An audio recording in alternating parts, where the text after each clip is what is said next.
আসসালামু আলাইকুম প্রিয় দর্শক, খুবই গুরুত্বপূর্ণ কথা। প্রথম আলো এবং ডেইলি স্টারের যে চক্রান্ত, সেটা কিন্তু এবার ফাঁস হয়েছে। সত্যি হয়েছে ইলিয়াস এবং পিনাকির কথা। এটা কিন্তু সংবাদে প্রকাশ হয়েছে, আজকে গণমাধ্যম সংবাদে প্রকাশ হয়েছে যে প্রথম আলো এবং ডেইলি স্টার কিভাবে আওয়ামী লীগের গুপ্তচর বৃত্তি করেছে, আওয়ামী লীগকে কিভাবে সাপোর্ট করেছে, সেটা কিন্তু আজকে প্রকাশ হয়েছে। এবং প্রকাশ হয়েছে বাংলাদেশ প্রতিদিন পত্রিকায়।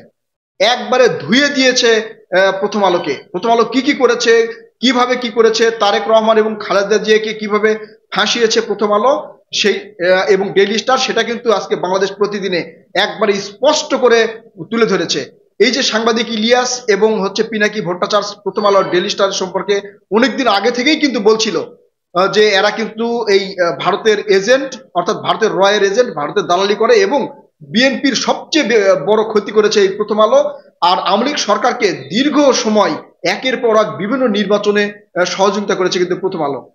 প্রিয় দর্শক, সংবাদটা আমি আপনাদেরকে পড়ে শোনাই।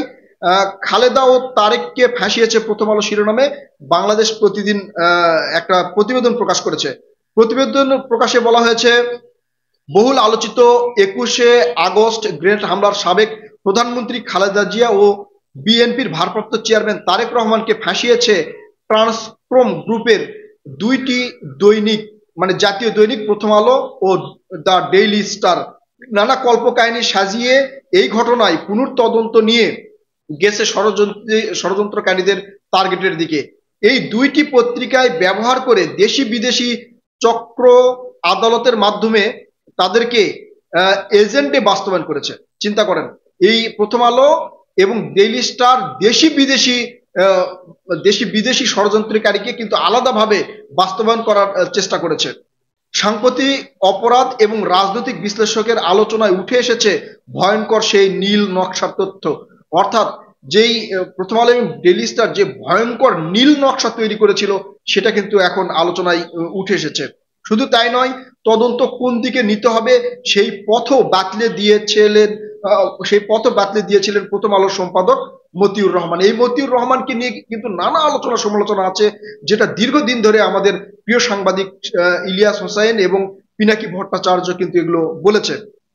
প্রথম আলোর সম্পাদক মতিউর রহমান 2008 সালে 21শে আগস্ট তার পত্রিকায় 21শে আগস্ট বোমা হামলা নিয়ে রচিত নিবন্ধনে লিখেছিলেন, বিগত সময়কালে প্রথম আলোর অনুসন্ধানে আরো জানা গেছে জোট সরকারের সাবেক প্রধানমন্ত্রী খালেদা জিয়া প্রতিরক্ষা গোয়েন্দা মহাপরিদপ্তরকে সেই সময়ের 21শে আগস্ট গ্রেনেড হামলার সম্পর্কে কোনো তদন্ত করতে দেয়নি এবং তদন্ত করতে নিষেধ করেছিল। প্রিয় দর্শক, এই বিষয়ে কিন্তু আসলে সাংবাদিক ইলিয়াস বলেছিল, তার একটা ভিডিওতে বলেছে, আসলে বেগম খালেদা জিয়া কিন্তু এটা নিষেধ করে নাই। বেগম খালেদা জিয়া আরো এই 21শে আগস্ট গ্রেনেড হামলায় কারা জড়িত তাদেরকে খুঁজে বের করার জন্য তদন্ত করতে বলেছিলেন। কিন্তু প্রথম আলো সেখানে কি বলেছে, যে বেগম খালেদা জিয়া এটা নিষেধ করেছে। তৎকালীন সাবেক প্রধানমন্ত্রী তার পছন্দের সামরিক বেসামরিক কর্মকর্তাদের দিয়ে 21শে আগস্ট হত্যাকাণ্ডের উদ্দেশ্যমূলক তদন্ত করতে বলেছিল। চিন্তা করেন, প্রথম আলো এটা অনুসন্ধানে নাকি পেয়েছে যে বেগম খালেদা জিয়া ওই সময় যারা তদন্ত করছিল তাদেরকে উদ্দেশ্যমূলক, অর্থাৎ আওয়ামী লীগের নেতাকর্মীদের উদ্দেশ্য করে যেন তদন্ত করা হয়, সেই কথাই নাকি প্রথম আলোর অনুসন্ধানে উঠে এসেছে। 21শে আগস্ট হত্যাকাণ্ড নিয়ে বিএনপির ভারপ্রাপ্ত চেয়ারম্যান তারেক রহমান এবং শীর্ষ নেতৃত্বকে ফাঁসাতে তৎপর ছিল ট্রান্সকম গ্রুপের আরেকটি পত্রিকা ডেইলি স্টার। চিন্তা করেন, তারেক জিয়া এবং বেগম খালেদা জিয়াকে ফাঁসানোর জন্য যে চক্রান্ত, সেই চক্রান্ত কিন্তু এই ডেইলি স্টার আর প্রথম আলো করেছিল। ওই পত্রিকাটিতে ইসলামী জঙ্গি তত্ত্ব এবং 21শে আগস্ট বোমা হামলার সঙ্গে তারেক রহমানকে জড়ানোর খবর প্রকাশ করা হয়েছিল নানা কৌশলে। এই পত্রিকার তৎকালীন সিনিয়র সাংবাদিক জুলফিকার আলী মানিক 2009 সালের 26শে আগস্ট এটা ছিল হাওয়া ভবনের প্লট শিরোনামে এই প্রতিবেদন লিখেছিলেন। এটা ছিল হাওয়া ভবনের প্লট, বুঝতে পেরেছেন? অর্থাৎ 21শে আগস্ট যে গ্রেনেড হামলা হয়েছিল, এটা নাকি হাওয়া ভবন থেকেই পরিকল্পনা করা হয়েছে। এই শিরোনামে দ্য ডেইলি স্টার কিন্তু সংবাদ প্রকাশ করেছে, প্রথম আলো কিন্তু সংবাদ প্রকাশ করেছে। তাতে উল্লেখ ছিল স্বরাষ্ট্র প্রতিমন্ত্রী লুৎফুজ্জামান বাবর, উপপ্রতিমন্ত্রী আব্দুস সালাম পিন্টু, প্রধানমন্ত্রীর রাজনৈতিক সচিব হ্যারিস চৌধুরী, শেখ মুজিবুর রহমানের একজন পলাতক খুনি, জামাতে ইসলামের শীর্ষ নেতা, জঙ্গি সংগঠনের হরকাতুল জিহাদের দুই প্রতিষ্ঠাতা এবং আল মারজুকার ইসলাম একজন নেতা ওই ঘটনায় বিএনপির শীর্ষ নেতৃত্বের সম্পৃক্ততার বিষয়টি অস্বীকার করতে পারেননি। তাদের জবানিতে উঠে এসেছিল হাওয়া ভবনের একজন শীর্ষস্থানীয় ব্যক্তির উপস্থিতিতেই তারা হত্যার সিদ্ধান্ত নেন। চিন্তা করেন, প্রথম আলো এবং ডেইলি স্টার বিএনপিকে কিভাবে বাঁশ দিয়েছে। সেই প্রথম আলো এবং ডেইলি স্টারকে ঠেকানোর জন্য বিএনপির মহাসচিব মির্জা ফখরুল ইসলাম আলমগীর বক্তব্য দেয় যে আমরা কি আসলে সংবাদ মাধ্যমের গলা চিপে ধরে থাকতে চাই না। আরো বলা হয়েছে সরকারের প্রশাসনে অনেক কিছুতেই নোংরা হস্তক্ষেপ করছিল, কারণ তারেক রহমান বাবর এবং আমিনুল হকের নেতৃত্বে এই শীর্ষস্থানীয় নেতারা 2004 সালের জামাতুল মুজাহিদ বাংলাদেশের পৃষ্ঠপোষকতা করে শিরোনামে এসেছিল।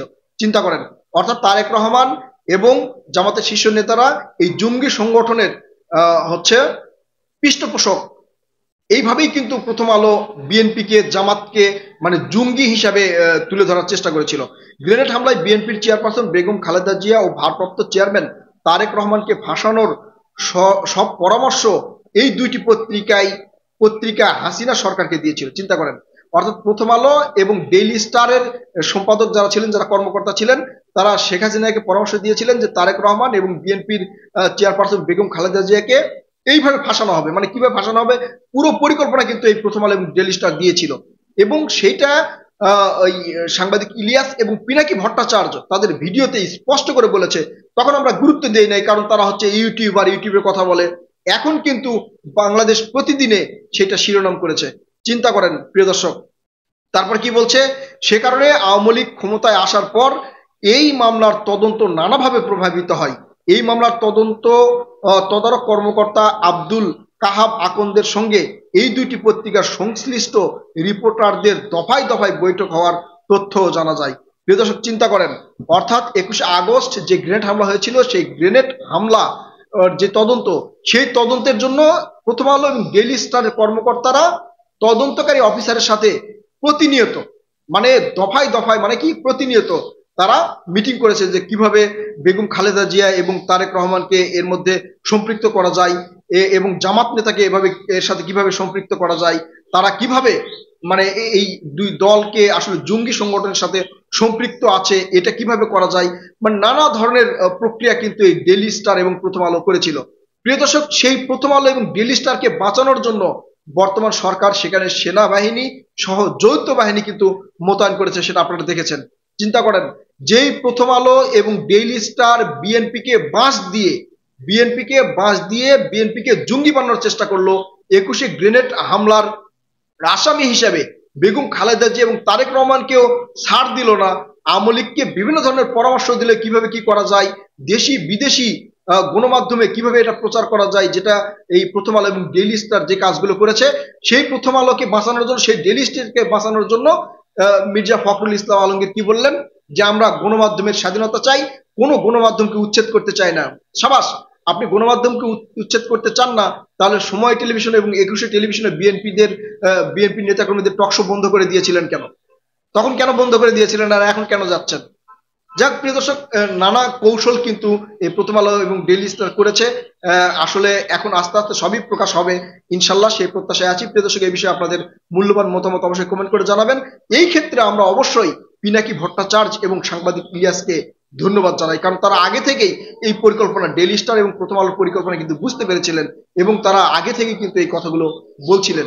এখন সেটাই সত্য প্রমাণ হলো, সেটাই আস্তে আস্তে আসা শুরু করেছে গণমাধ্যমে। প্রিয় দর্শক, এরপরে কি হবে দেখা যাবে। ধন্যবাদ প্রিয় দর্শক, আপনারা আমাদের সাথে থাকবেন।